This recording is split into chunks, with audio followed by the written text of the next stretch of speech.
niggas on it. They used to bait me on me and my views, but now niggas on it. I used to tell them I'ma have me a show, but now niggas on it. Her homies on it, your homies on it. Y'all's the hater and all of my moves, but now niggas on it. They used to debate me on me and my views, but now niggas on it. I used to tell them I'ma have me a show, but now niggas on it. Her homies on it, your homies on it. What up, what up? We back, man. Realest podcast ever. It's your boy C. Diddy. That makes me sick. Today, it's our first edition of our masterclass series. We're talking about real estate acquisition and flipping. Today's guest is a native of Virginia and has had huge success in the real estate game at a young age. His work ethic is undeniable, and his fearlessness has put him at the top of the industry in a very, very competitive market. To date, he has over 500 flips in 4 years. 500 flips in 4 years. That's crazy. He joins us today to talk about his journey, his trajectory, give y'all some game, and also talk about his long-term plan as a real estate mogul. TRP Nation, give it up for my bro, my friend, Tone Royal. Oh, what's good? What's good? Some claps in there. You can't hear them, but when they hear it, they're going to know. Yeah, you know what I mean? They're going to be clapping in the living room. For sure. What's good, Brody? What's good, bro? I'm glad I'm here. Yeah. We've been working on this for a couple months. I seen what you was doing, with your social and really like stepping it up from a teaching aspect, doing tips with Tone and, giving people the game on, some of your best practices and stuff like that. And, in the real estate game and what's helped you advance so quickly in a short amount of time. But before we get into the teaching and all of that, we got to start by giving them some backstory about how we met, because Instagram is the feds. Instagram is definitely the feds. So basically, I'm in Cabo. He going to his driver. I'm getting out the car with my driver. I walk right past him. I'm aware of my surroundings, so I'm just peeping.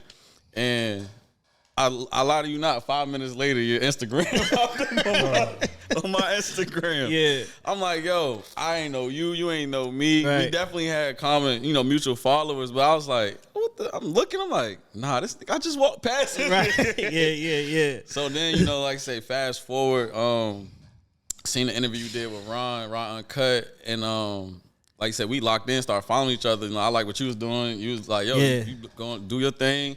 I was doing my thing, and we just locked in ever since, for sure. Yeah, for sure. And it was one of the moments, you have, like you said, being aware of your surroundings, you kind of like out in the wild, so to speak. You're on vacation, but, we just trained to be a certain level of on point no matter where we at. So it's like you look up and you in elite space and you see another black face. You like, fuck this nigga doing? Right. So it's one of them Jones, but it was basically, a lot of similarities, man. Young, black, jeweled up, fresh. Exactly. So it was just like, I was like, oh, damn. That was doing the same shit. I'm telling my girl, I'm like, yo, that's the dude I just seen. He just hit me, whatever. You know what I mean? But, that's, I think, kind of like a thing where, like, almost like men and women differ a little bit, where it's like men will link up very, very easily. You know what I'm saying? Sure. And it'd be smooth selling. No issues, no nothing. Yeah.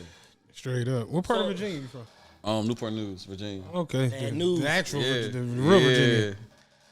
Iverson, Vic. Yeah. All them, like, probably 2-3 minutes away. Okay. Yeah, we all in the same city. Did you go to one of them, like Hampton or any of them? Nah, I flip houses out there, but no, I went to Heritage. Okay. Yeah, that's in Newport News too. Yeah. East End of Newport News. Is it that wild in Newport News? It is. I mean, it's not Philly. That's fucked up. It's not Philly. I'm from Philly. Like, it's terrible out there. It's not Philly, but it's terrible. Because it's not really much to do, bro. But you either getting money or you on bullshit.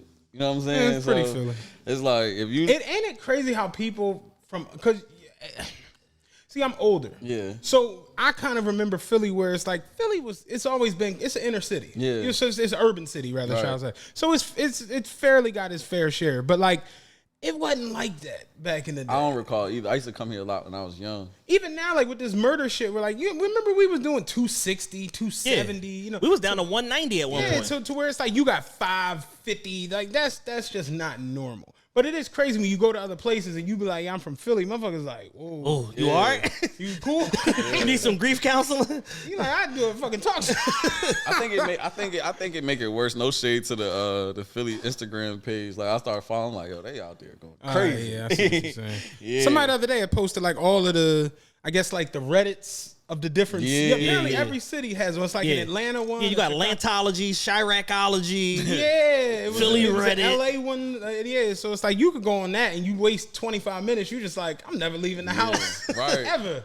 So it's like, crazy. that's it is wild though, because like what we always heard about Newport News because of Iverson and Vic was just like, that's the craziest place on the planet. It is. And you talk to somebody from there and be like, we ain't fucking off like y'all. But, you know, like that's funny as shit. Yeah, I mean, it's just like you say, you either get money or you just on bullshit. And it's just like, and I mean, you know, all the youngest, like they on trying to kill everything anyway right now. So. Is VA as parochial as it is up here, where it's like the VA beach people only look up to like Teddy Riley and don't leave, or is it really like that? It's like that, bro. It's like that. So they might not agree. I'm gonna say it's like that. it's like that.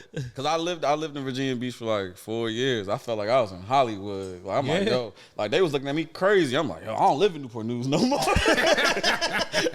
I stay on the beach. I'm like, I'm in Virginia Beach. I was running around saying that heavy. Like even like a couple of the homies, they was talking shit. They like, oh, he won't move out Virginia Beach now. I'm like, yeah, I got me some money. I'm gone. It's crazy because like one of our friends, he always talk about like in Philly it's so parochial to where like motherfucker would do something and like it's time to get low. Yeah. He from North Philly, he just gonna go to Upper Darby and be like, yeah, I'm out the way. You'll never find me out here. Yeah, that's waking up tomorrow, I'm about to come to the city. Yeah.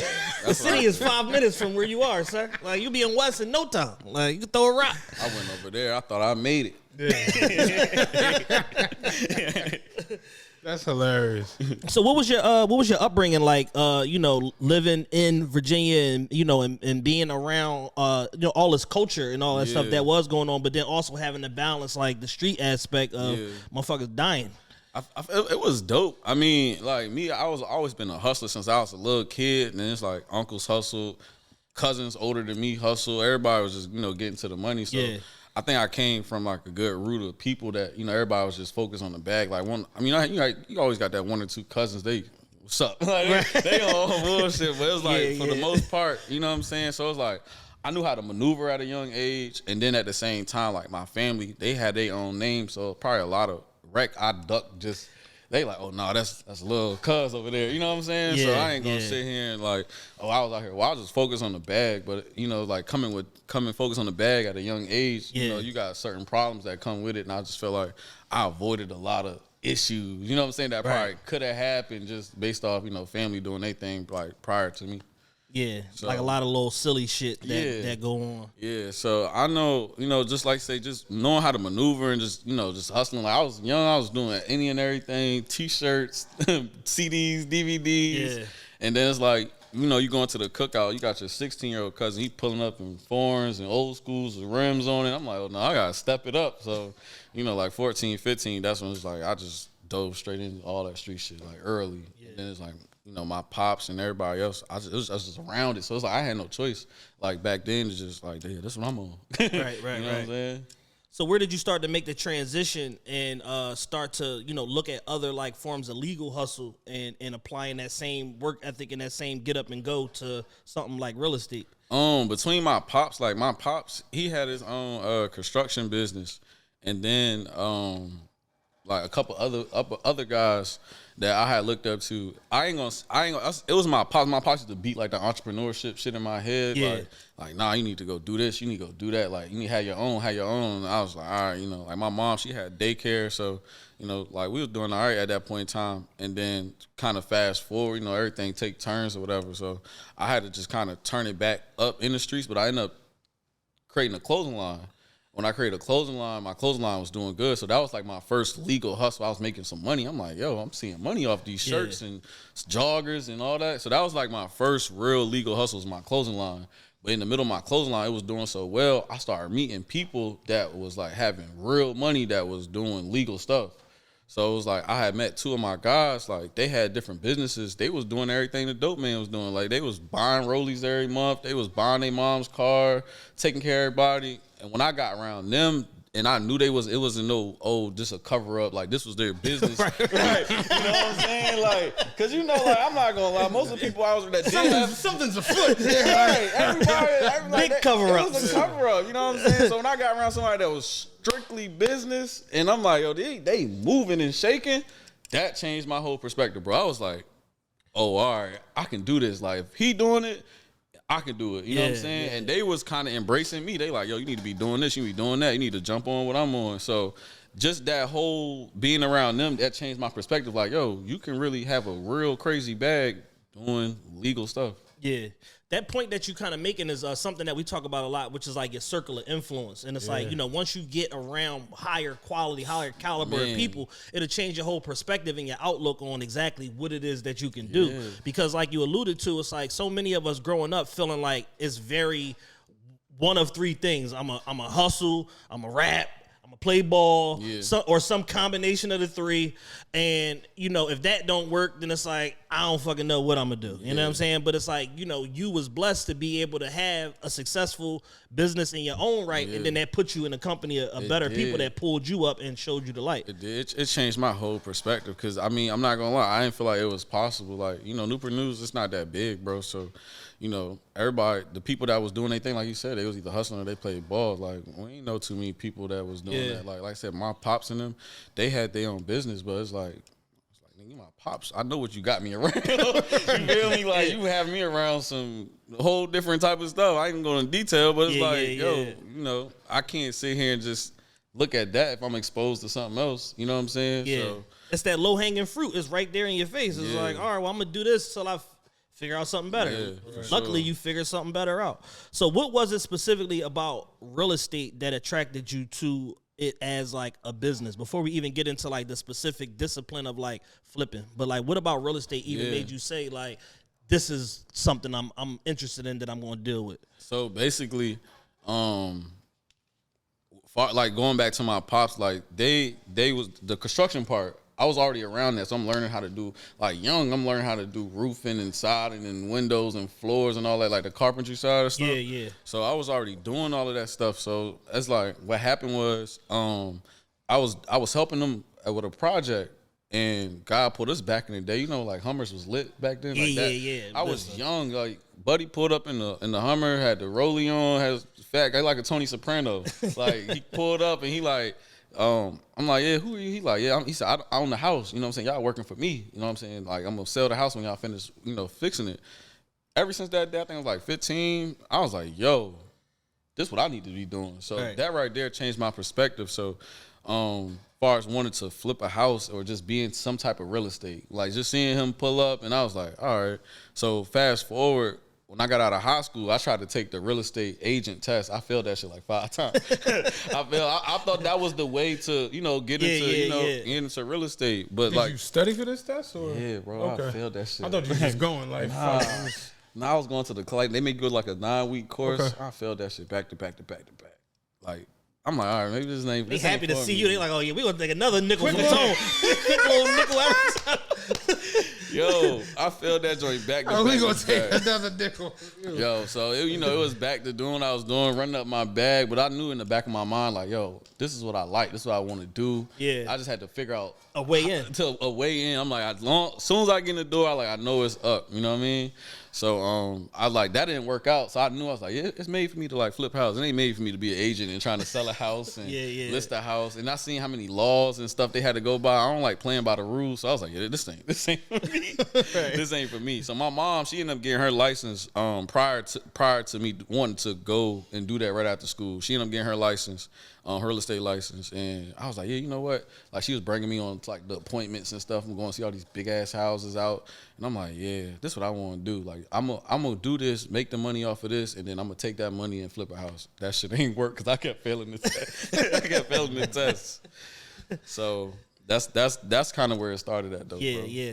So what made you? So once you in it, so now you in it. Your mom's a real estate agent. You understanding like the carpentry and the build side of like repairing homes and stuff like that and rehabbing them. And you begin to, get inquisitive about all these other aspects of it. What made you land on flipping as a focus? Because you got certain people that like, buy, rehab, hold, refi, whatever the case may be. Yeah. So it's like, so what made you say like, I'm just running through these joints and I'm flipping them and that's going to be my game? I mean, I was getting tired of that street shit. Like, so when I failed that, I was like, man, fuck real estate. When I failed that test 5 times, I was like, fuck real estate. So, you know, I went back in doing what I was doing. But in the middle of that, you know, I was still watching YouTube, still trying to learn. And I knew, like, far as me wanting to flip, like, actually taking a fucked up house and making it look good, like, I like taking something from nothing. It was just the art part of it, the creative side of it. Yeah. I was like, yo, I really can display what I want to do to a property. So it was just like getting tired of that, going through the trials and tribulations with that, and like taking losses back to back. God was shifting me to a different place. I feel like it was like, yo, it's time to do something else. Like, you know what I'm saying? And I felt like something was about to happen anyway. So I was like, I came to my mom, I told her, I'm like, yo, this is what I want to do. Like, I need to do this. Like, I like, it gotta work. I gotta do this. I'm not trying to do this no more. I was like, I had a funny feeling. So she was like, yo, do it. So I jumped into it and lost hella money because I didn't know what I was doing. I didn't know what I was doing. But fast forward from that 9 months, it was like damn near 9 months, bro. We was putting in offers every day. I couldn't even get a house. Like, I'm thinking like, oh, you my agent, you my mom, we gonna get mad property, we gonna run it up. It didn't work out that way. So just going. Can I ask, what were you doing to try to acquire property? Were you doing like share sales? Were you doing like just local listings? Like, yeah, local. I ain't know nothing about off-market properties. I ain't nothing about wholesalers. I didn't know nothing about none of that yet. Okay. I was just thinking like, you my agent, and we gonna get property. So she was sending me deals every day. And I couldn't get nothing. Like, it was people just beating me out on every offer. Like, when I tell you we was literally in that office every day, just putting offers in on anything. Mm-hmm. Nothing was coming through. Mm. So where did this, the first property, like, how did you get to that? So after all of that, I'm like, yo, I got to be doing something wrong. Mm-hmm. There's no way we putting in all these offers, I'm not getting no deal. So went back to YouTube. Because mind you, like, at home, nobody was trying to help me do nothing. Like, went right back to YouTube. Bro, I was on YouTube till like 6, 7 in the morning. I'm talking about staying up, just writing notes. I'm calling people, reaching out to people I knew was doing houses in the area. Wasn't nobody trying to help me, so I'm just soaking up as much YouTube. Mm-hmm. So I ran past wholesaling, which is a way to find off-market properties, right? So I got that pat down. So the first thing on wholesale, first thing that was popping up was the easiest way is they call it driving for dollars. It's just basically driving around looking for vacant houses, distressed houses just look fucked up. You know what I'm saying? So there's like, you drive around, you find the address to these, you put them on this website, it'll give you the owner name, their number, their email, and they give you their mailing address if they don't live at that house. Okay. So that's what I started doing. Next, I was driving around for like 2-3 hours a day, just writing down addresses. So boom, I drove around the first house I seen had a for rent sign outside. Mm-hmm. So the for rent, I called it. I'm like, yo, there's no way somebody going to rent this out. It was that fucked up. So in Newport News though, right? This is in Hampton. Okay. Yeah, okay. This is just as bad. It's just the same shit. It's same for real. It's like one big city. So I called him. I'm like, yo, I want to buy the house. He's like, nah, I'm renting it out. I'm like, you sure you don't want to get rid of it? Like, he was like, well, shoot me an offer. I'm like, $50,000. So he was like, nah, I want 70, young blood. There's no way I could do $50,000. So I just kept calling him. So we ended up getting the joint down to $42,000. I don't know what like happened. 50,000. He like 39. Yeah, what in the porn stars is going on? Got him down to 42,000, right? The house was a 2-bedroom house, 700 square feet on 3 acres. It was 3/4 of an acre. A 700 square foot 2-bedroom? Yeah. So you got a starter house on 3/4 of an acre of land. Yeah. That don't even make no sense, bro. But that's Virginia. Yeah. Listen, bro. And the joint was like in the mix of everything. It was just this little house on this big ass corner lot. This room is more than like 700 square feet. Bro, it was little, and the foundation was fucked up. That's why, like, bro, there's no way you rent this out. Like, I'm talking about like when you walk in, it's like we walking on hills in the house. It was that fucked up. So I'm like, yo, he like, what you gonna do? He said, what you gonna do with the house? I said, I'm gonna tear it down. Yeah. He said, what? I said, I'm gonna tear it down, I'm gonna build new construction. He didn't believe me. He like, man, what, you just talking. So he came around the block probably like a month later, seeing the house was gone. I tore it down. So I was like, you know what? I'm gonna dive into new construction. I was like, because the house was so messed up, it didn't make sense for me to fix it up. Right. And then the shit was so little. I'm like, yo, I'm going to have to add a whole nother house. Add a house to the house. Right, exactly. There was no money to be made that way. Like, it was no money to be made that way. So, yo, I'm like, I'm just add another house. So we bro, gonna be good. Bro, it was no way I could do that joint. So I'm like, yo, I'm going to tear this joint down. So I found this man. This man's like, yeah, you know, I do demolition. So I found this old man at this little hood chicken spot. So he came through. I'm thinking he had his own equipment. He's like, yeah, meet me at Rent a Center. You gonna rent? You got to sign for it. I had to rent the bulldozer for him. Then I had to pay all these dumpsters. I didn't know what the fuck I was doing. I do demos, just rent all the shit. Right. Knock it down. That's and then it's like, you know what I'm saying? And then it's like my pops being in construction and I won't do like going through him. You hear a street nigga, he like, yeah, nigga, figure it out. Yeah. he won't trying to help me. So I'm like, I definitely want about to call him and ask. I'm like, nah, I got this shit. I'm gonna figure this shit out. That's hilarious. So we tore the house down, went to the city. I learned the whole development process of how to develop the land to get ready for the new house I built. So I got the shit for 42, right? I got with this GC. So it was this old head around the way. He owned like 40, 50 properties. And I knew he had a general contractor because he used to do new construction. Bro, I begged him every day. I'm like, yo, what's your contractor number? Give me your I'm like, man, I'm dead serious. He didn't believe. I said, I'm dead serious. I'm trying to take off with this shit. So he ended up giving me his number, right? And I called him. He came over there. And he was like, you got a set of plans already? I'm like, yeah, I had a set of plans from an architect. And I gave him a set of plans. He like, I charge you $160 to build. I'm like, $160,000? He like, yeah. So I'm like, shit. I got the land for $40. He charged me some all in $200,000, and I knew I could sell that house for $310. So I was like, oh yeah, it's a go now. I'm locked in now. So I'm like, yeah, let's do it. So I called I had the hard money lender. The hard money lender wanted me to put down $25,000. That was just all I had. It's like I ain't even had nothing else. Yeah, so this had to work. It had to work. That's what I'm about to say. It had to work. I had that mindset like, yo, this shit gotta work. Like my mom was. Let me ask you this: how old was you at the time? 27. 27. Yeah. I was 27. That was my first joint, and bro, like he asked for a deposit. I'm like, I ain't got no money for it. Yeah. He like, what? I said, bro, I don't have no money for no deposit. Like I had to put the money down to get the loan because the hard money lender, they financed me for the land and then they financed me for the construction costs. Okay. So I was all in the $200,000. I told him, and I like, yo, I got a hard money lender, so you're gonna get your money. They're gonna come look, make sure the house is, each phase is getting complete, and they're gonna wire you the money. I said, they don't gotta wire it to me, they can wire it straight to you. He's like, you sure? I'm like, yeah. So he took a risk on me. And this was the contractor? Yeah. Okay. Cause I ain't had no money to give him no deposit. Okay. So we ended up going like that, and that shit took off. Like we built the house in like 66, almost 90 days. Okay. But before I even finished that one, I was doing my little driving around again. I ended up finding another house. So I found an actual house to flip. So when I found that, I had 2 projects going on at one time, and it was on then. So with the house you found to flip, did you use a hard money lender for that? Yeah, too? I used the same lender. Okay. Like they was hype. I'm like, yeah, I got another one. I was like, y'all can give me the money. They like, we gonna come look at it. They came out there look at it. They like, oh, you got a good deal. I got a deal. It was a house for $50,000. I had to put 40 in it. I sold it for $178. Okay. So you doubled up. Yeah, I doubled up, bro. So go back to the house, the first one that you was 200 in. New construction. When that was done, how long did it take to sell, and how much did it sell for? That shit sold in 2 days. Yeah. And then the flip sold before I even listed it. Nice. My mom had some pre-approved buyers, and she was like, oh, my son got a house over here in this neighborhood y'all want to be in. She took them by there. The house is like 90% done. It's like, oh, we love it. Let's write an offer now. So that one didn't even make the market. Oh, shit. And how much did the new construction sell for? 310. Oh, it did sell for 310. Yeah, it sold for 310. Yep. So with these 2 properties, you essentially 110. So you $180, $185. Yeah. Once I had to pay the lender back like $20,000 on the first one because it was 10%. Right. So I had to pay them back $20,000, and then I had to pay them back the other one. I think it was like $11,000. Okay. Yeah. Shit, that's not bad though. Yeah.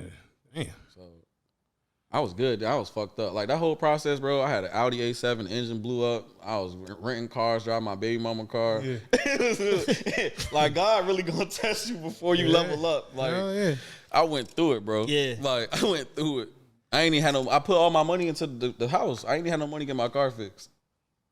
I mean, you put it into a reasonable thing, though. Yeah, for sure. Ain't like you put it on the fucking Virginia today, like me. You know what I'm saying? I don't know what the fuck Virginia's doing out there? You know, they just got put out the tournament. They did. Yeah. Damn. Hey, you call Iverson or something when you get back down there. I'm gonna have to. Hey, what the fuck is going on? Virginia was up 9, and they straight lost. This shit crazy. But no, that's good though. For your first 2 flips, you essentially $180, pay back 30, 35. Yeah. Yeah, you out the door with it. 10% of the loan costs, I had to pay them back. So I was like, oh yeah, I'm good now. Like it's on. And it was just been turned ever since. I just started buying more and more and more, and then I built that relationship with my lender. Yeah, I was gonna say, did you stick with that same lender? Yeah, I'm still with him today. That's dope. Let me ask you this. Let's talk about the relationship part of being in real estate. and then we'll jump back into the flips. But how important are financial services and the relationship that you have when you running a high grade, high scale operation like the one that you running, where you able to do all of these flips in a short amount of time? It's super important because without the relationship, like, you're not gonna get the funds. You know what I'm saying? It's just like you can meet somebody today that you can make millions with, but if the energy not right and the vibe, they're not gonna do business with you. Yeah. You know what I'm saying? So building that relationship and actually showing that you worth value, you can add value to their company, they adding value to me. I think that's like the most part of building that relationship. It's not just one-sided. It's like I'm bringing business to you, you bringing business to me. And then not only that, like we're conducting good business and we actually building. So I feel like that's one of the most important things versus the money, because those relationships you build today is going to put you forward tomorrow. You know what I'm saying? And, and it might not even be in real. It might be in something else. You know what I mean? Like even me and you talking today, you might call me like, yo, Tone, this guy out here trying to sell a 100-unit apartment building. You know what I mean? Like, oh shit, I know Tone. He locked in. He do good business. You know what I mean? So I feel like relationships is everything, bro. It's more important than the money. Oh, bar none. So over the years, what's been your biggest outlet for acquiring houses? So I got a sales and acquisition company. Okay. So that's how we get all our deals in. So basically now I set that up. Now I create my own inventory for property.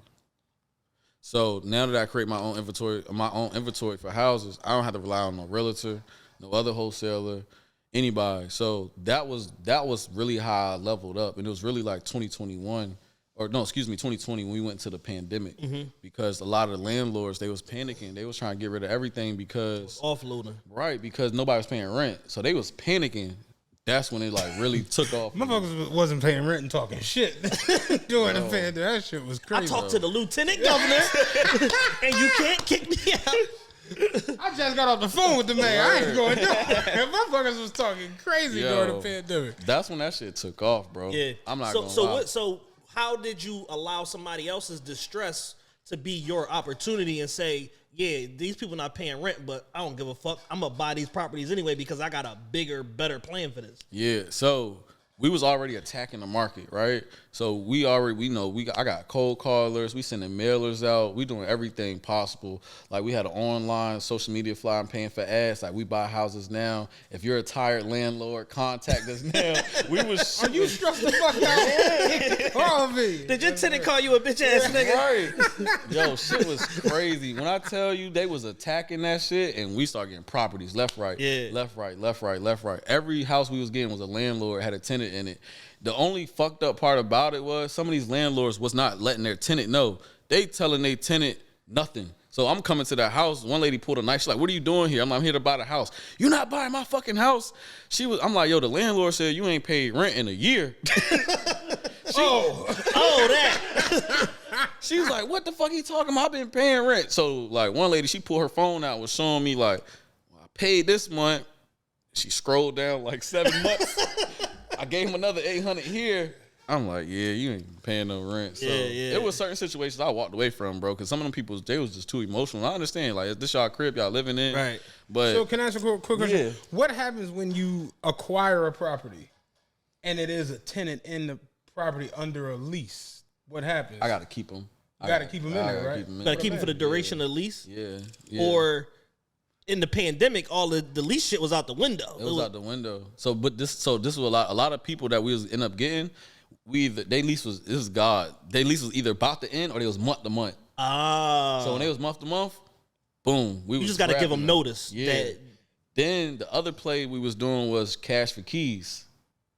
So cash for keys is we'll give you cash for the keys to the property. So the ones that was stubborn didn't want to get out, we like, yo, we give you $1,500, $2,000 to get out the property. A new spot. You go get a new spot. You can run your same place somewhere. Yeah, you run your same place somewhere else. Shit, $2,000, I can get in line down the Louis. Right. I ain't got to pay rent in the new spot. Right, exactly. So that's how that was another way we was getting them like that. You know what I'm saying? But some people, they were just honorable. Like some people that was actually paying on time, we was getting those people. We was getting those people too. They was paying on time. It was no problems. They moved out the house, and we just got it. But it was just that they was already at the end of their lease, so they was month to month, and the seller was like, yo, it's too much going on with the economy. They was scared, because, you know, like the older investors, they've been through that '08 and all that. So they like, oh, no, this not about to happen to us again. '08 Vietnam, I'm not dealing with this That shit. was my blessing. Yeah. Them not wanting to go through that again, I'm like, I'm going to play ball. I'm grab, man, I called my lender. He gave me the green light. He's like, grab everything you can. Dang. And that's when I started doing volume. Yeah. Yep. So, I need frame this this properly. lender. yeah, you got a hell of a lender. So, what is the real estate landscape like when it's 2020 pandemic? You and your lender are aggressively going and acquiring all of these properties. Are you finding that you're buying a lot of property from the same people, or is it like or is it corporations, or is it all like individual landlords and you just seeing different people every deal? Yeah, it was different people every deal. It was both. It was both. But then we had them package joints. We had them joints where it was like the landlord owned 7, 10 houses. He like, I'm getting rid of all of them. He's sending me a list. Like one guy sent me a list of like 40, 50 houses. I was like, all right, I'm gonna go through this shit, pick the ones I want, and I'm done. Yeah. You know what I'm saying? So that's how I got crazy, bro. Like that was like my whole startup. But it was one person, it was LLCs. You know, me and you can have a property right now and just put it in the LLC name. So we was getting the LLC properties too. We was getting the regular, just a person that owned a house, ended up moving and was renting it out, like your regular people that was renting the property out. We was getting them. Like most of the people was older, so it's like they was not trying to go through that shit no more, bro. Yeah, they was like, just take the money and run. Yeah, they was like gone. So like say the ones we couldn't get out, we hit them with cash for keys. The ones that we could get out, it was just smooth sailing. Yeah. Yeah, so was it anything that was turnkey, or did you have to rehab pretty much all of them properties? some of them just was turnkey. Mind you, they had tenants in it. So, Yeah. you know, you got good tenants that take care of their property. You got bad tenants. Bro, some of them joints I was grabbing, we can go live in that shit right now. Right. I'm talking about I had bought probably like 7 or 8 properties. The rehab was $10K. I was striking. You just doing cosmetic shit. Yeah. Let's call them lipstick flips. Like we just in and out. So that's when it started getting. I'm like, oh my God. I'm talking about we going in there putting carpet and paint. Right. Yeah.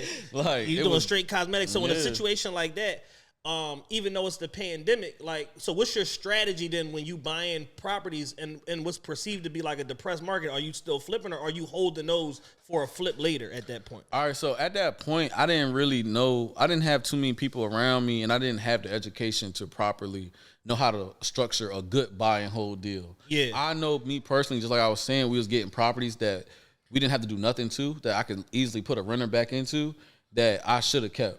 But Yeah. I ended up flipping them. So the way that the buy and hold game was taught to me was through your capital. It wasn't through credit, lines of credit. It wasn't through different various private lenders. So I'm thinking like I had to use my money, buy these houses cash. Yeah. So you don't hold nothing more than you can financially stand. right, basically. exactly. So I was like, all right, well, let me just keep buying and flipping, and building my capital.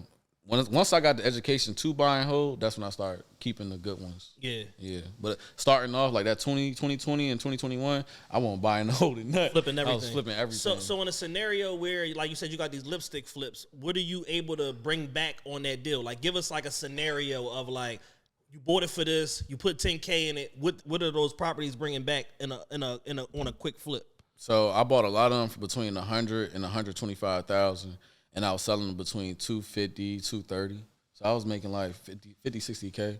On the low end, 40. I was making I had a bunch of 40K properties I made 40K off of. Yeah. And then every now and then you had them big ones. Like we had one joint, I think I paid 175 for, sold it for 365. Yeah. And I put 15K in it. Damn. So we started getting Stinging them. Yeah, we was definitely spanking their ass every which way. I'm not gonna lie, like every which way, bro. Because every now and then, like say we'll get those ones, and they was in great neighborhoods, like neighborhoods me and you live in. I'm talking about 2-story homes, 4 or 5 bedrooms, double car garage, in great neighborhoods, great school zone. We was getting them joints, like people was getting out of the business, and I was like, yo, this is my blessing. Right.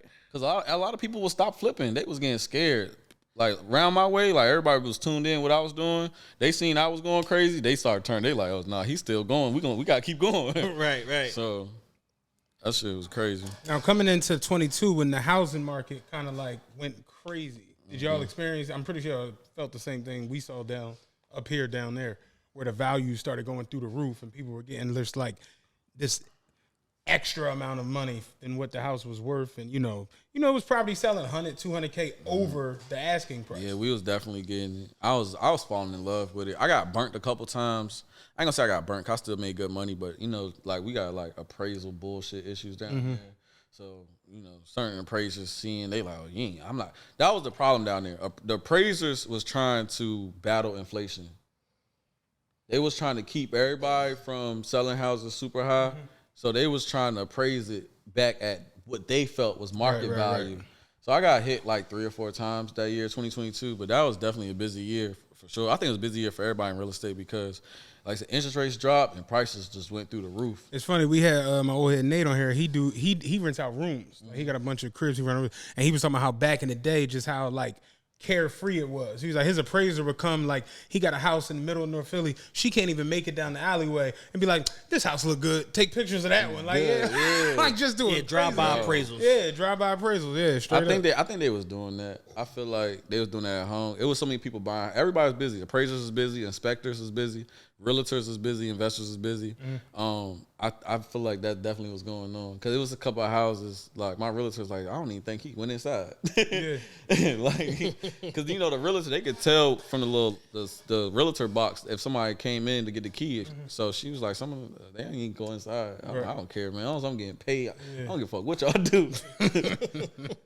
For real. That was a crazy year though. And you said you got burned. Did you ever take a loss on any of these flips? Nah. I took a hit on one house when I first started. The foundation and plumbing issue was messed up. I think I made like $15K on that house.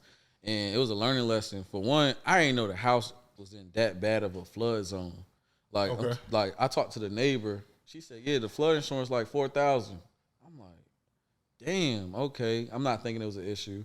Then the other lady, on the other neighbor, she was like $4,000 a year. Yeah, that's high as shit for flood insurance. Yo, and then she said the water was get past the garage.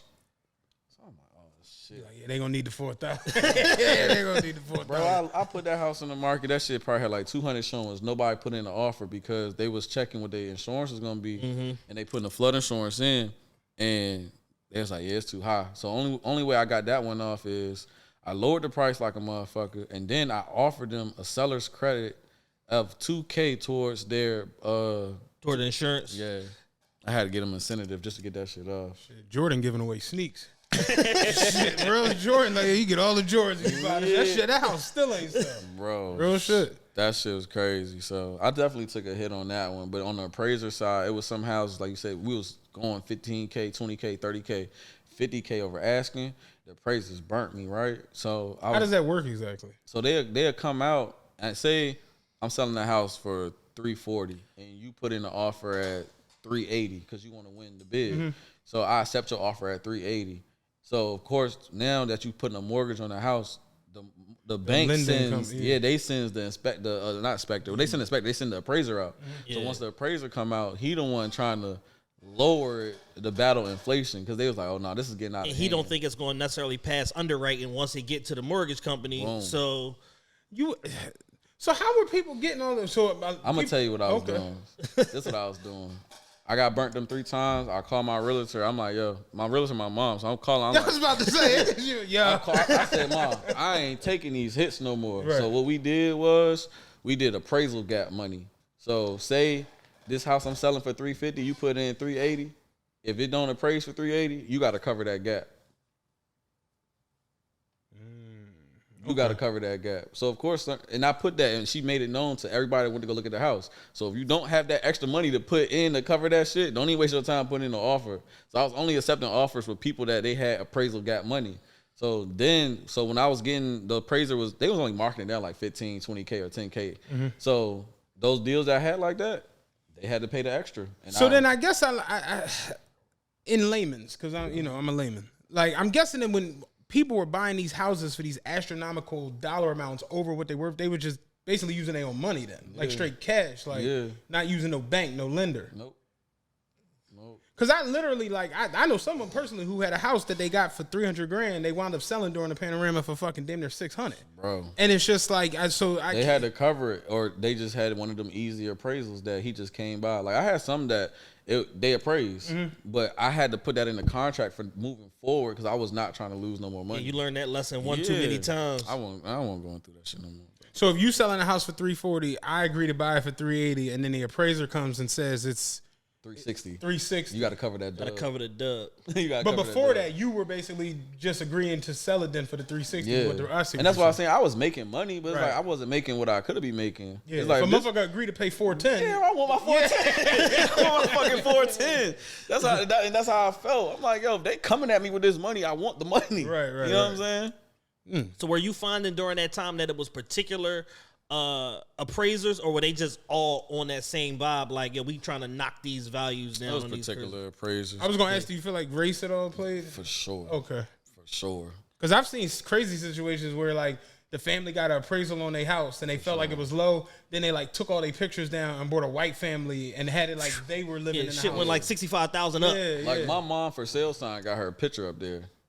So I like when it goes under contract and we got a prospective buyer and we know the appraiser about to come, I'm like, yo, take that sign out. Hey, you gotta take that down. We don't even want them to know the realtor black, I'm black. Yeah. Too black around this John. I was like, yo, take the sign out to y'all. Hurry up. I said, matter of fact, I'm gonna go get it myself. No bullshit. That's hilarious. I was not trying to lose that paper, bro. I was not trying to lose that paper. Yeah, it's an interesting dynamic you don't really think about on, like, I guess the day to day, where it's like, you know, a lot, you know, we still deal with a lot of the racial implications from pretty much everything, and you see that, and you know, you never really. First time we've spoken to someone who does real estate, where they explain it like, yo, as a seller, you run through that shit dealing with these appraisals and shit like that. Bro, Like, it's crazy. It's a movie for sure. yeah, I could believe it. Man, So we kind of jumped ahead a little bit. So what year did you start flipping houses? 2018, February 5th. Okay, so 20. So basically, so you right at 5 years now. Yeah, 4. nah, 4. You started in 18? Yeah, I started 18. Oh no, it's 23. 23. Yeah. Okay, yeah, 5. 5. I don't bullshit. I'm like, nah, 3 years. Well, 2018, that was the year I bought my first house. What's your first house? Yeah, I closed on my first house February 5th, 2018. So, yeah, 5 years. Yeah, 5 years. Yeah. And then you started turning it up. You said 2020 Yeah, 2020. pandemic. So how many properties in total do you think you acquired and went and ran through during the pandemic? We was doing like 60, 70 a year. Where the 500 flips come in at, because I was wholesaling too. Got it. So the thing was, when everybody seen me going crazy buying houses, they was trying to figure out what the fuck I had going on. Yeah. All the old school investors, like they was like, what the fuck is he doing? I had a sales and acquisition company. I was getting my own houses. They thought it was my mom. They thought I had a plug at the bank. they thought I had. Because you had the list. They thought I had. Nigga got the list. Nigga about to end up on for my man. Like, he got the list in the back. They thought I had people on payroll at the tax office. Like, oh yeah, he getting. I was hearing all kind of crazy shit, and they just didn't know I was getting. I built my own company out to create my own inventory.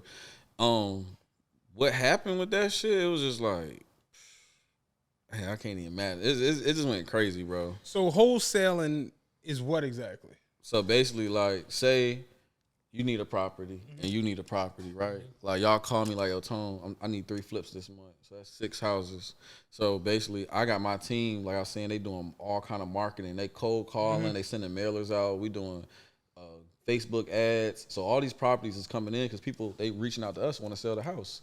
And we're reaching out to them to get them to sell the house. So as these properties come in, we getting them 60, 70, 80K.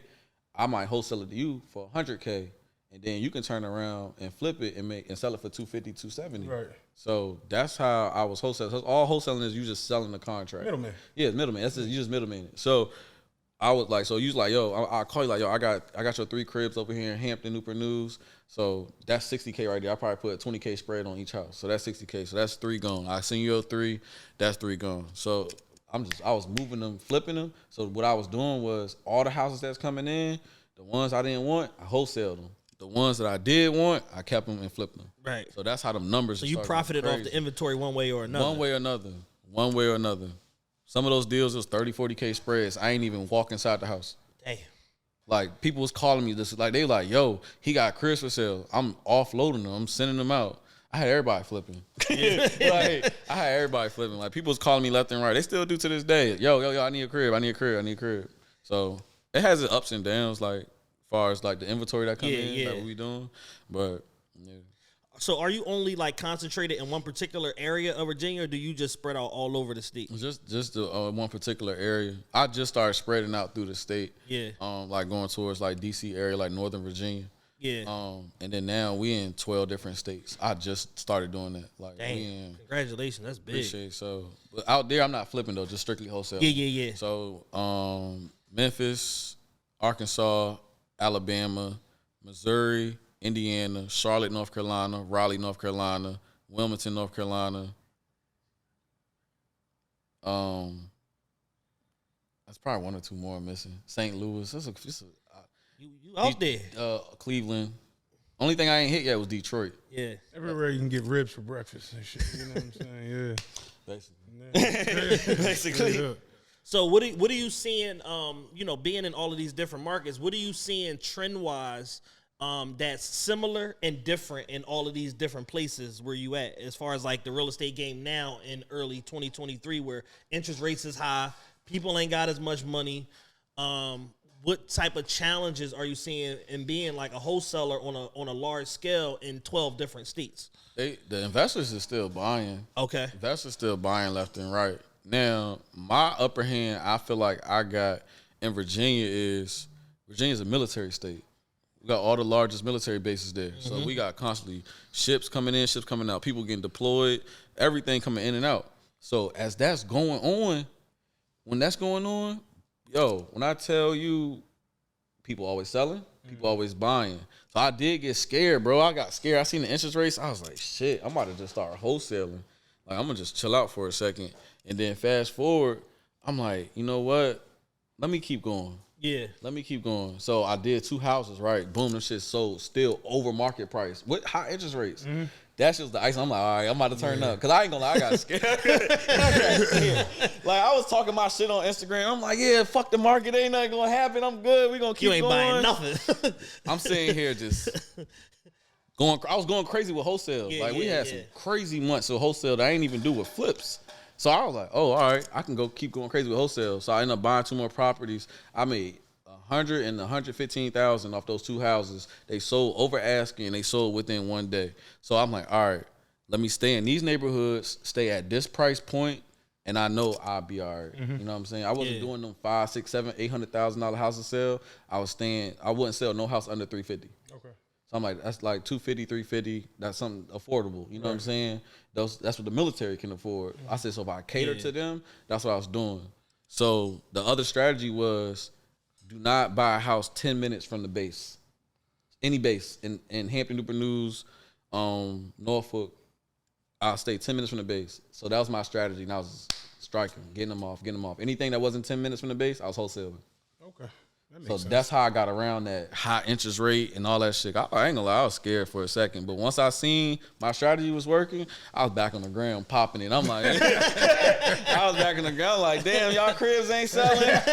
Damn, y'all don't know what y'all doing. Come take a class. I'm back on the ground popping it. I had to just figure out a strategy. So it's just like, to answer your question, as an investor, you have to adjust with the market. You have to figure out your strategy. You know what I'm saying? So when them interest rates went up, like when interest rates was low, when you say everybody's buying, bro, you can go do a house, a flip in the worst hood, worst block, and that should go over asking. Yeah. When the interest rates went up, buyers got picky. Mm-hmm. I'm like, all right, let me be picky with them. So I was picky with the shit I was choosing to buy or invest in. You know what I'm saying? Mm-hmm. So that's how I got around it. Yeah, when them interest rate dropped, motherfuckers was buying it was Chris popping up every motherfucking where.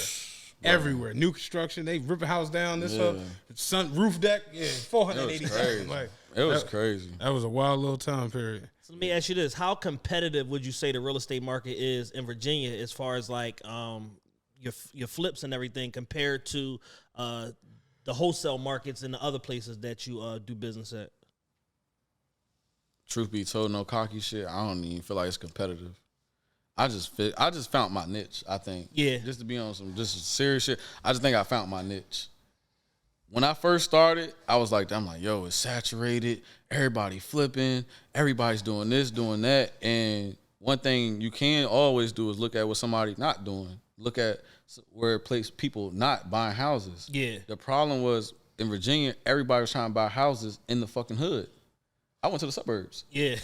So my name flared up because they like, how the fuck he getting houses out here where we live at? Right. You know what I'm saying? So I will go out there because them people in the suburbs, they're going through financial situations too. They're going through divorces too. Grandma died and left them the house too. Yeah, yeah. And they want them kids like, I want cash. Fuck grandma, fuck this house. You know what I'm saying? So I was getting all the houses. Yeah, you ain't lying. I was getting all the houses in the suburbs. I was not. I think I just started buying properties in the hood probably like a year ago. Yeah. Like, and that's all my rentals at because I know the hood's gonna eventually turn over. Right. So everything I buy in the hood, I keep. Everything I buy in the suburbs, that's just gone. Like they selling. So that's why I was saying I started thinking like a buyer. Where I want to live at, what I want to pay, what do I want the house to look like on the inside. Like I said, the niche was working. So it was just like that saturation shit went out my head. I seen how many houses I was doing, seen how fast they was selling. And I feel like it's the same thing in the markets out of town. You just got to find your lane, figure out what people not doing, and do it. Yeah. But just figure out what they not doing and make sure it makes sense. You know what I'm saying? The 12 outside markets that you went into, what made you strategically pick those markets as places that you wanted to set up shop for the wholesaler? I'm going to tell you what.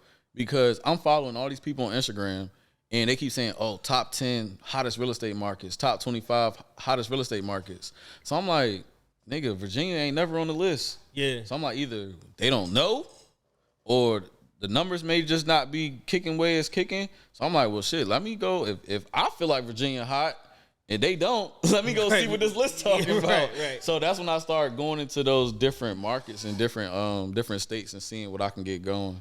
You know what I'm saying? I feel like it's a little bit more competitive on the wholesale side because you got so many people trying to get off-market properties in that area. But on the flip side, it's just going there. It's just, like I say, location and price. Right. If you get the location and price right and do a good flip, it's going to sell fast. Yeah. And from a business structure standpoint, did you have to do like fresh LLCs or S-Corps, whatever, in all these different places in order to operate clean? Yeah, for sure. For sure. Let's talk about that part of the business. How important is it to have all of your paperwork buttoned up? Very important. And pushing your pen properly so that you can cut through all that red tape? Very important. Different I markets. got a super strong real estate attorney, so she helped me out on that. One of the attorneys I deal with, she only deal with like people that's really shaking and moving, like guys building whole subdivisions and neighborhoods, and she deal with other guys too, but she got it taken to me because she seen me from the beginning to where I was going. She like, all right, hold on. This guy went from being in my office every quarter to every month. Now this motherfucker here two times a week. Yeah. So she was like, yo, you need to set your stuff up like this. You need to have your stuff like that. Because when nobody else telling me, I'm going to be honest with you. Yeah. And I was asking questions about certain stuff. You know, sometimes you ask a question about somebody, they just don't know how to fully break it down to you. Mm-hmm. So it's still a blur. So I was like, all right, but shit, it ain't registered. You know what I'm saying? So I'll just go back and talk to my attorney about setting up, you know, LLCs, S-Corps, trusts, putting certain properties in trust, setting up a trust for your LLC. So I was going through all of that stuff with her, and she didn't mind helping me. She was like, yo, you going crazy, you doing your thing. She was talking about me to all the other big guys. I was like, I got her in my favor. You know what I'm saying? Yeah. So. But that's important to have an advocate like that because asset protection is just equally as important as asset acquisition. Yeah. Because people will work so hard to acquire these assets, and then, you know, some silly shit happen on the property. Somebody slip and fall, sue your ass. Now you lose the property because you're not properly insulated, from that liability of that situation because you don't have an advocate like you got and a top-notch real estate attorney to tell you, no, set this up like this, put this in this. Put this in a trust. Put this in an LLC. Put this over here. Put the management company in this. Yo, she helped me out a lot. I was talking to her about everything. Oh, what medical insurance I need? what she turned into a therapist after a while. I started talking to her about everything. I'm like, yo, I know you got, and then the crazy thing about it, I ended up moving. We were staying down the street from each other. So it was just like, I was like, yo, let me continue, like you say, starting off, building that relationship. Like, let me build with her. She see what I'm doing. She see I'm a good person. Like, I'm adding value to her. People seeing me constantly close deals at her office.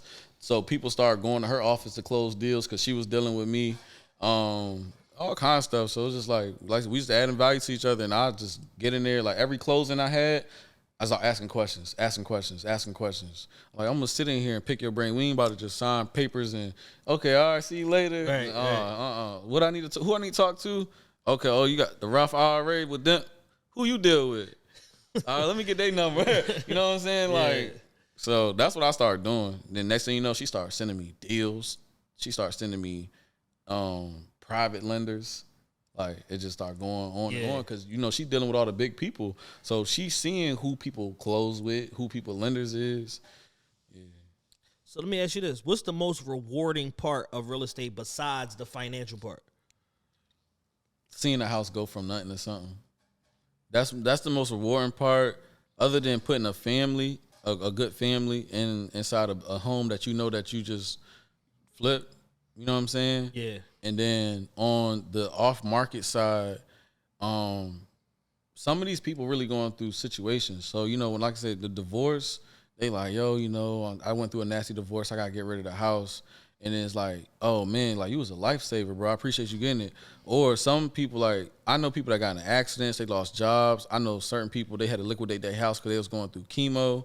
And their house was fucked up, and it's just like, I just come through, and they like, yo. So knowing that I'm helping people and giving them solutions to just be able to walk away and actually walk away with a decent profit for their house without having to fix it up or do anything, I'm just buying it as is. That's the other rewarding part, too, is like knowing that you actually genuinely helping somebody out of that jam. Let me ask you another question. What's your primary motivation to be successful? Damn. My kids, first and foremost. Like, I got a daughter and a son, so it's like my whole goal is for them to just have them set up. Yeah. So they don't have to take the routes and go through the shit I had to go through to figure it out. That's my main goal. Other than just knowing that I can create a better lifestyle for my kids, for my family, for everybody around me, and as of lately, this past year, being able to do certain things for my mother, do certain things for my father, my sister, family, friends, being in that predicament, I'm like, yo, I like seeing people smile. I'm a giver, you know what I'm saying? So it's like, knowing that I can financially be able to do those things, I think that's a lot of motivation too. Because you don't want to give somebody a taste of something you can't do no more. Hey, listen, you got a taste, nigga. Hey, taste. Don't fucking complain about it. The Italian say, you want a taste? I give you a little taste. Yeah, taste. Yeah, nah, I feel you on that though. Yeah, for sure. Nah, that's real. Do you ever think about the fact that, you know, even though you young, that you're creating a legacy for yourself and like really stamping, you know, your name and, you know, becoming essentially like a legend of, you know, where you from? A lot of people say that, and it ain't dawned in on me yet, bro. I just wake up and go to work. Yeah. Like, this is what I like to do, bro. I just wake up and go to work. You know what I'm saying? I get tons of DMs a day. People be seeing me. People that ran up on me in New York, North Carolina, and that kind of like, oh shit, like, okay, I am doing something. People think what I'm doing is inspirational, but me personally, I just got a certain goals in mind that I know I'm trying to attack. I know I may not be where I want to be yet, but I got to keep doing what I'm doing now to get there. And, you know, I'm just trying to document my process. And I guess, like I say, people find it inspirating and motivating. But me personally, bro, I'm just getting up and I'm putting in the fucking work every day. Like, I'll be trying to max out every day and just get this shit my all till it start making more sense. Right. Do you think there's ever a time when you would step away from it? I don't think so. Yeah, you 4 or 5 years in, you can like, that's probably not even an option yet. I don't think so. You said you ain't even take a loss on the joint yet. About to go see something crazy and shit. Yeah. I feel like I think about it sometime because I just started a new very, very, very, very lucrative company. And I know I don't have to put as much money out to make that big money with that company. You know what I'm saying? Because it's more so me selling a service versus me having to go put all this money out to go buy a house and then got to turn around and flip it and sell it. You know what I'm saying? So sometimes I think I'll be praying like, damn, I hope this other company don't spoil me to the point where it's like, I don't want to do real estate no more. Yeah. Let me ask you this: do you have any contractor horror stories? No, when I first started, that second house I was telling y'all I did, I had to fuck up the electrician. I ain't never had no horror story other than that. You said you had a fucked up electrician? He had to fuck up the electrician. Fuck him up. Oh, what happened? Just being mad. I'm young. You know, that was my second crib. He was talking to me crazy. Like, he just had ill ass mouth. I'm like, bro, I don't give a fuck about you or this fucking crib. You're not gonna leave this crib. Like, he was just nasty with the mouth, just talking to me any kind of way. I'm just like, bro, I'm not talking to you like that. I was coming in there like asking him questions like, hey man, he like just getting ill. Oh, I think like a day went by, he did that shit again. I was like, it's up for your ass. It's up. I almost threw his ass through the wall, bro. Like, I ain't that big. He was my size, bro. I was like, I'm about to fuck Those you up. niggas be having fun fucking each Bro. other. Those niggas be having a ball rubbing each. That's the only thing I had. I ain't really had no horror stories with no contractors, other than a motherfucker telling me he know how to do something he ain't do. He didn't know how to do. So I had this crib. This when I first was building out my team, bro. So it was like I didn't have a general contractor no more. I had all my own guys. So I had this one guy. He like, yo, Migo, I do drywall too. I'm like, all right, shit. Okay, I know you got him. Right. I'm like, yo, go ahead, knock the fucking drywall out then. I go get the materials, knock the drywall out. Man, I walked in there, bro. That shit, it was a shit. Bangle. I said, yo, what the fuck? So I had to pace it. That was a nightmare right there. And I was like, this is like my first time trying to build out my team. So you know who you keeping, who you cutting. So I'm like, you going back to Home Depot, nigga. You tweet. Bro. That shit was crazy. Like, do me a favor, put the spackle down. Bro. Hey, he called me. I wasn't even there. He called me, bro. He like, hey, Migo, I'm done. Where's my check? Bro, he was talking so crazy. I'm like, he legit. He's solid with this shit. I went and paid that man and everything. I ain't see the job. That was a fuck up.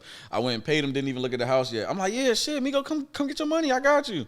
Man, I went up there the next day, look at that fucking house. It looked like a 2-year-old did the drywall. You called him. That's like, dude. I called like, yo, what the fuck is this shit? The second guy I had to call to fix the shit was like, what the fuck? What the fuck did he do exactly? Right. Bro, that shit was horrible. That's hilarious. That shit was horrible. But other than them two situations, I always had some good guys. Yeah. You know what I'm saying? You always gonna have that one or two people that swear they know what they doing that they don't know what they doing. Like, I had one crew, I had them do the whole house, right? And I needed a sidewalk to the street. I'm like, just do a sidewalk from the door to the street. Oh, Migo, I know how to do concrete? Oh, shit, all right, knock it out. Man, fucking sidewalk was going this way. The side of the concrete was so fucked up, bro. I'm like, when it comes to getting like your contractors and your work, like, do you have like a certain method, or is it just you? Yeah, I mean, I give y'all what I do. So basically, what I did, I started out with a general contractor that first year. I think that first year I did like 7 to 8 cribs that first year. And what happened was I was at the house more than him. He calling me like, yo, what's going on at the property? I'm like, nigga, what? I'm like, what? I'm telling him because I'm there every day. I'm fiend out. I'm like, yo, I'm asking questions. I'm there. I'm at the property every day. I'm beating the contractors. There's 6 in the morning. I'm just looking like, yeah, it's my first joint. Yeah. So I'm there every day asking questions, learning the whole process. So after a while, I'm like, yo, I can be doing the same shit he doing. Like, let me go get my own guys. So going to Home Depot, going to Lowe's. But then it's like, all right, let me get the guys that's at the pro desk. Let me get the guys that's got a shopping cart full of shit. You know what I'm saying? Because they're the ones actually going to work. They know what they're doing. So I just started. I started getting it. I started getting like Migos, like Mexicans just sit out front smoking cigarettes. Bro, then my name Antonio. They're like, Antonio. I'm like, oh, it's lit. So I'm goddamn getting their phone number. I'm building my contact list. So the next thing I was doing, because a lot of people flip houses in VA, I'm just driving. I'm seeing a dumpster. I'm seeing like contractors. I'm pulling up on people's property. What you do? Let me see the work. Let me see it. Like, a lot of them got iPhones, so they show me pictures. Yeah, I do this. I'm like, all right, I'm gonna call you. So that's how I built my team out, bro. Yeah. So I had them rolling. Now they call me for work. I don't be knowing who. They call my phone speaking Spanish. I'm like, I don't even speak Spanish. Yeah. They like, yeah, call Antonio. So they probably thinking like, oh, he a Spanish investor. Right. I'll be answering the phone like, what? Next thing you know, they text me. Yeah, you got any work? Who the fuck gave you my number? Yeah, that's funny as shit. So That's how I built my team out, though, bro. Like, I had to just go through. Like I said, I went through the bad ones. I went through the good ones. And I was just pulling up on people's property and going to Lowe's. Like, to this day, we leave out here. Say if I was flipping some houses, I leave out here. I see some, yo, what you do? Let me get your phone number.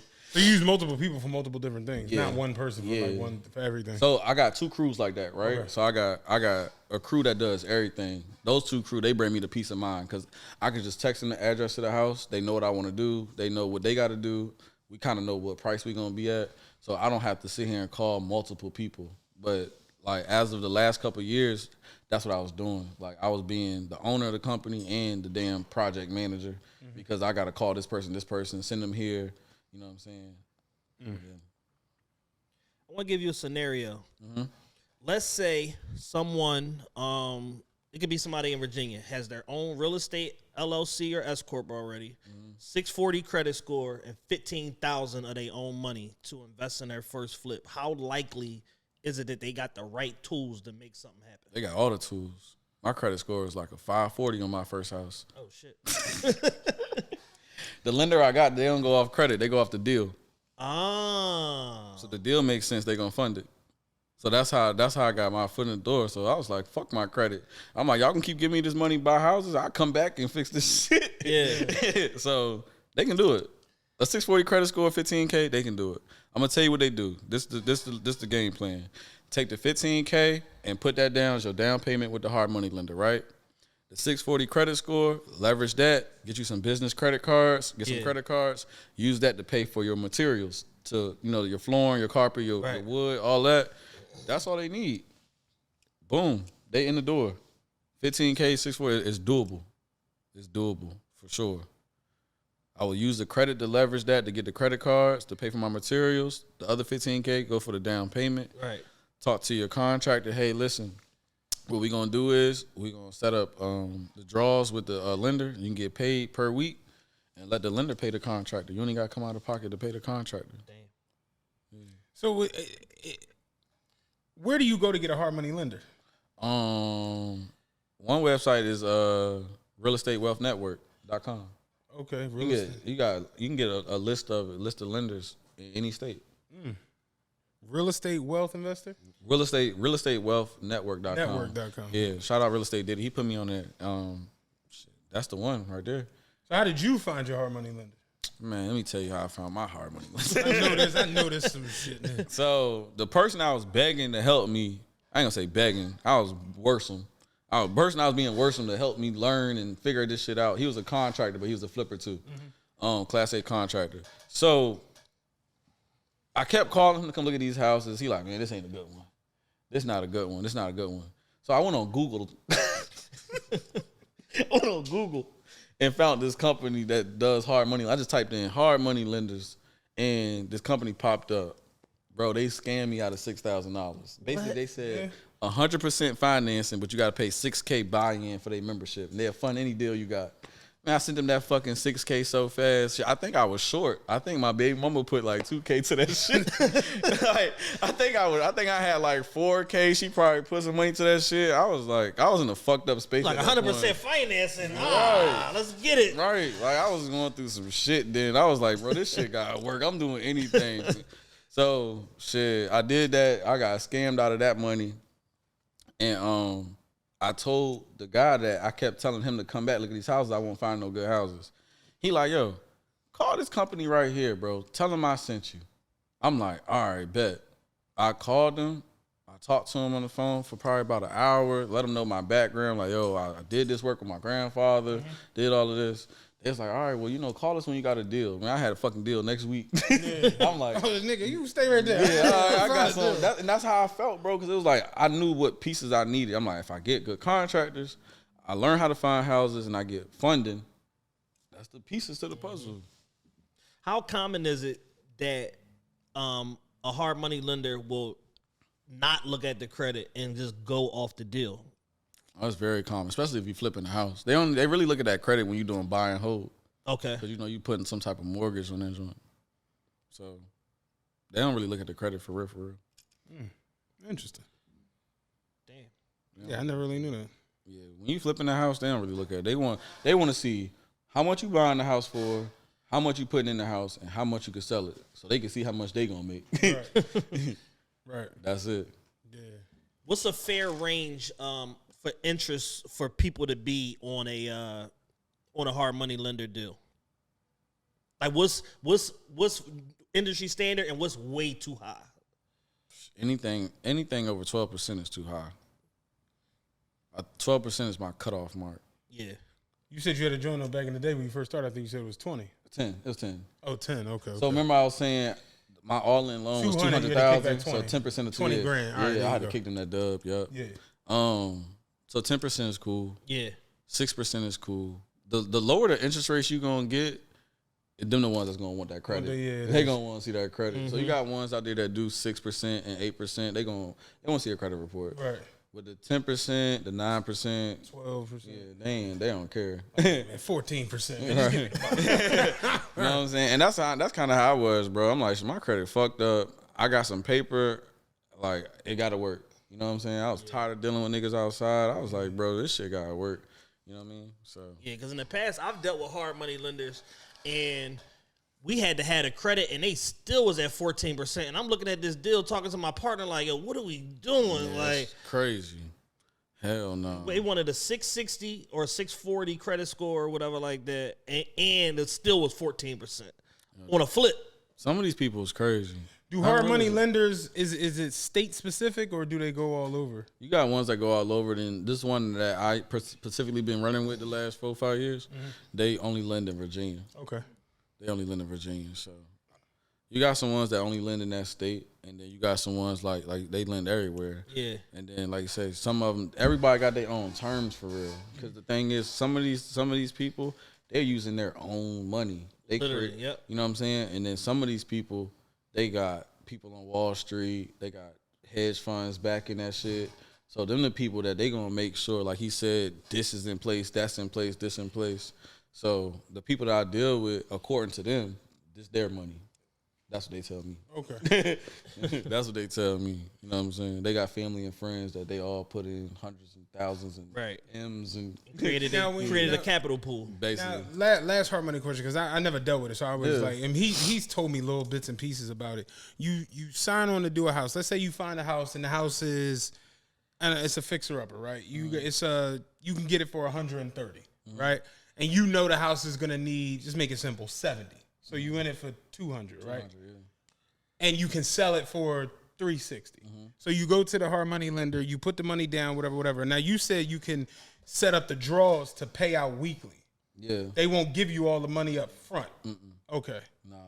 Cause they feel like somebody gonna run off. Like, say if I rehab like 70,000, they like, we ain't about to wire you this 70,000 right now. You gonna be in Costa Rica somewhere. So basically, what they do is, say we're gonna do each phase of the house. So we got demo, we got our rough-in, electrical, rough-in, plumbing, rough-in, HVAC. So they're gonna make sure each phase of work is done. So they usually come out, they inspect, or we gotta take pictures and videos and send to them to let them know it's done. And when they see that it's done, they wire portions of that money out. I see what you're saying. Yep. Yeah. So, but as far as acquiring a property, how does that go with a hard money lender? We just send them the purchase sale agreement contract. Okay. Like they're not gonna look at a deal if we don't have it under contract. Like say if I call them right now, like I got 10 houses right now. Even as much money we both have made each other, I can call them right now. Like I got 10 houses right now. I'm about to send to you right now. Do you have them on the contract? You know what I'm saying? They're not even gonna waste their time looking at something that we don't already have locked in. Right. Okay. Last question. That was the last one. This is the real last one. Getting a house under contract. So when you find a house you want, you go to the person selling it or to the real estate agent. Do you have to explain to them you got a hard money lender? No. Okay. So how we do it, because all our deals, every deal I get is off market. I never bought nothing off MLS. I never bought. I never bought nothing off MLS. I never bought a pre-foreclosure. None of that. So all our deals is off market. So all we doing, we're going directly to the owner of that property, and we acquiring to buy it. If they agree or we negotiate, we agree on the price, then we'll send them our own contract that we got from our attorney. We get them to sign it. We let them know, hey, you have the preference to go with your attorney. If you want to go with your attorney, you know what I'm saying? Usually when we get them that, they make them comfortable. They're like, you know what, we'll go with your attorney. And we'll go ahead and get that shit closed. So it's like as soon as they sign it, I just send it to the hard money lender like, hey, got a new deal. This is what I'm paying for. This is what I'm putting in it. and then I send them some comps. They look at the comps. They're like, oh, okay, well, you can sell it for this much. Like, all right, let's go ahead and make a deal. So they end up wiring me the funds probably that next week. Yep. That's the process for real. Interesting. Damn. Other than you mentioned real estate, wealthnetwork.com, what are some other resources people can look into that are interested in getting into real estate and flipping specifically? Propstream.com. Propstream is a place you can look at deals. What's it called? Propstream. Propstream? Yeah, PROP, stream.com. PropStream is another place that you can look for off-market deals. Like, I can go on PropStream right now and type in South Philly. It'll show me all the deals in South Philly, all the houses in South Philly that's vacant, all of them that's absentee owned, means that the owner owns that house, but he don't live there. Right. So 9 times 10 is either vacant or inherited, or a rental property because he owned it, but he don't live there. So it'll give you, PropStream give you that list. So what you do after that, once you get that list, you skip trace that list to get their phone number and get their contact. And then once you do that, you get on the phone and start doing your 1-2. Like, hey, how you doing? I seen you had this property for sale over at so-and-so, South Philly. I got a couple rental properties in the area. Just kind of shoot them, like, and see if they be interested for a cash offer. And that's all we do. If they interested, we get to going. If they not, we'll end up, we don't say the deal's dead. We just end up following up with them 2-3 months down the line. Because what happens is, a lot of time, people tell us no 3-4 months, like, oh, I'm not interested in selling right now. And I'm not interested in selling right now. And then boom, a financial situation happened. Now they ready to sell. They ready to fucking sell. Virginia blow the lead in the second half. It's time to get rid of this shit. You know what I'm saying? So we get deals like that all the time. People call us. Like, one lady, she told us no 5 months straight. No, my daughter lives in the house. No. On the 5th month, she called us back. It was like, my daughter has tore this fucking property. She has tore this fucking property up. Are you guys still interested? Hell yeah. We go down there, look at that joint. And we like, my daughter has tore this fucking. We go down there and gaslight that shit. We go down there like, oh my God, Yeah. she did tear it up. Mind you, the property probably not even that bad of shape. We gonna go down there and gaslight it just so we can get that price reduction. Yeah. That's funny. We're gonna make it seem like a hurricane hit that motherfucker when we go down there. You right, man. Shame on her. Like, we be saying all kinds of stuff for real. That's funny. What was she thinking? You was a blessing to her. Now she has to go move. She's gonna go get her apartment. She's getting out of here. I was like, yeah. So that's funny as shit. Yeah. You got anything else you want? My last question. Do you offer any type of mentorship or courses for people that are interested in getting into real estate, and how can they contact you? First, y'all can contact me at ToneRoyal_, right? On Instagram, it's ToneRoyal_. Don't follow the fake pages. Please don't. Because they is trying to scam. They trying to They sell. gonna take your money. They trying to sell their own mentorship. Yo, I get so many text messages and calls and DMs like, yo, is this you? You got enough? No, I got one page. It's ToneRoyal_. Not 2 underscores, not Tone Royals. Not Tone _ Royal. Yeah. But yeah, I'm going to let it be known, man, right here on y'all podcast, the official online course dropping this summer. It's going to be super affordable. I'm dropping funding. I'm dropping private money lenders. And we going through a whole flip together. I'm showing y'all what's damn near like a general contractor course. Like, we going through everything, plumbing, electrical, HVAC. I'm breaking it down all the way down. So I want to start helping people knowing what to look for in the house, know how to build a team, know how to build systems so they could do flips and volume. But not only that, when y'all going into a property, knowing what to look for. You know what I mean? Knowing, okay, how much this going to cost me? How much that's going to cost me? So we breaking everything down, all the way down to the roof. Like, it's about to be a super, super intense and detailed online course. So that's coming. Right now, we running the wholesale mentorship. The wholesale mentorship is going crazy. I got students in there. They making money. They first, second month in the wholesale mentorship. And then we got the one-on-one ride along where I take you out to the properties and really show you, how to start your flip from A to B. You know what I mean? Okay. I mean, A to Z, from all the way to finish. So A to B ain't going to yeah. And then on top of that, showing you how to structure your deal. So how to even send your deal to the hard money lender. You know what I mean? So definitely ToneRoyal_. Shoot me a DM. The link is in the bio for the one-on-one class. Shoot me a DM as far as interested in mentorship. Mentorship slots filling up fast, like super fast. So, but yeah, man. It's been a dope show, man. A lot of information, specific, tangible information. My brother didn't get on here and tell y'all go to www.google.com or just go to the state website and just start figuring it out, start clicking on stuff. Very specific, tangible information that anybody can apply. Anybody that's in Virginia, make sure y'all reach out to them. Y'all get some more specific information, some one-on-ones if y'all want to do so. Wholesaling. The wholesaling course is dropping? The wholesale mentorship going now. I got a couple clients from Philly in my wholesale mentorship. Dope. So the wholesale mentorship works anywhere. Yeah. I'll show y'all how to wholesale anywhere.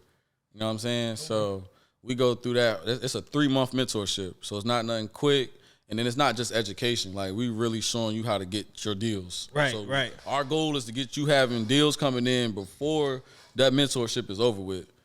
So the wholesale mentorship is definitely super detailed. Everything I try to do, I just try to make it super detailed because, like you say, I don't like doing stuff where it's missing loops. You know what I'm saying? Right. Oh, hold on, what I gotta do after that? You know what I mean? Yeah, because the worst thing that you want to do on a teacher level is be teaching somebody something and then they come back to you and be like, well, why you ain't telling me so and so? Right. Because it makes you look uncredible as an orator and as a teacher or whatever the case. Like on the online course, bro, we showing you how to find your contractors, how to vet your contractors, systems. I'm showing you what materials we even putting inside the properties. Yeah, I peeped that on the tips with Tone. Yeah, like I'm showing everything because a lot of people, they over remodel their property. You throwing away half your budget trying to think you on HGTV.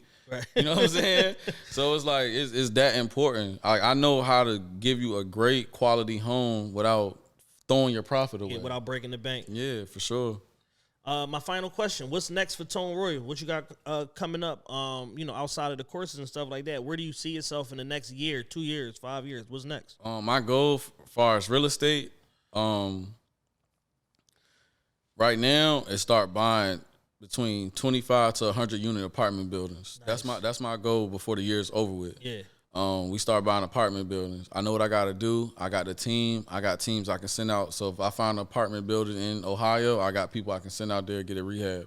So that's my goal now is to start finding those big units. I don't give a fuck where they at. So 25 unit, 50 unit, 40 unit. I got the funding. If I ain't got it, I got the people around me that now it's like, when people see you got stuff going on, they want to be a part of it. So I got other people probably, how often do people call you with money? All the time. All the time. The thing about that is just like, I like for people to get involved. Like, just don't throw a bag at me. You know what I'm saying? Like, just like, I want to turn this into this. Bro, come out here and learn this shit. You know what I'm saying? Like, come out here and understand it. So when you are done with me, you can keep your bag coming in. You know what I'm saying? I don't want nobody just solely depend on me. You know what I mean? So that's one thing that I like to do. But what's next for me? So February 15th, I got officially licensed for a mental health agency. So that's the next thing I'm doing. Yeah, so the mental health agency is about to be crazy. I got the mental health game from somebody that was already multi-millionaire in the mental health game. Yeah. And they was trying to get in real estate. So y'all swap game and then they doing real estate and you about to be doing mental health. He damn near just as turned as I am in real estate. You know what I'm saying? I helped him do what he had to do. He helped me do that. In one hand, like, we just took care of each other, bro. So he helped me get everything, get licensed with that. So now I'm about to run the plays as far as like setting up housing, because I got a lot of property. So it's like setting up housing for different type of clients, different type of victims, different type of mental health patients, substance abuse patients. So I'm about to run that whole play now that I'm licensed to do so. Dope, man. Congratulations, man. Yeah, for real. Nah, man. I definitely appreciate you pulling up, man. It's been some vital information.